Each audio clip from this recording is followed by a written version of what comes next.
বলিউড থেকে হলিউড দুই জগতেই সমান জনপ্রিয়তা প্রিয়াঙ্কা চোপড়া। তবে এবার তিনি আলোচনায় এসেছেন নতুন কোনো কাজের জন্য নয়, বরং সোশ্যাল মিডিয়ায় রহস্যকর পোস্টের কারণে।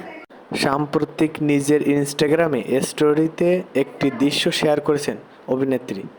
তাতে লিখেন, কারো সঙ্গে প্রথম দিন দেখা হলেই বোঝা যায় এটা আসলে শেষ দেখা।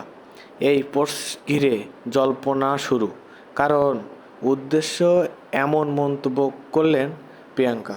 এটাই প্রথম নয়, গত কয়েকদিন প্রিয়াঙ্কা একের পর এক এমন পোস্ট দিচ্ছেন যা অনুরাগীদের কৌতূহল আরও বাড়িয়ে তুলছে।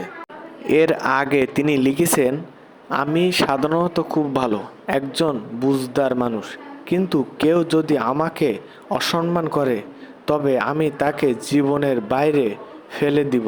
আমার জীবনে তাই মাত্র 3জন বন্ধু। এই পোস্টের সময় বলিউড কিং শাহরুখ খান জাতীয় পুরস্কারের মঞ্চে সম্মানিত হয়েছিলেন। ফলে অনেকেই ধরে নিয়েছিলেন সেই মন্তব্য শাহরুখ খানের উদ্দেশ্য করা। আর এখন নতুন পোস্ট শেষে দেখা ইঙ্গিত মিলল, গুঞ্জন আরও জোরালো হয়েছে।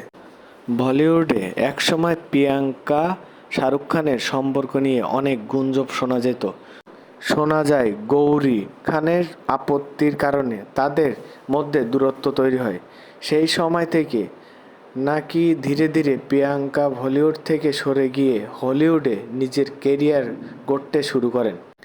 পরে মার্কিন গায়ক নিউ জোনাসের সঙ্গে সংসার গড়ে তুলেছেন দেশি গার্ল।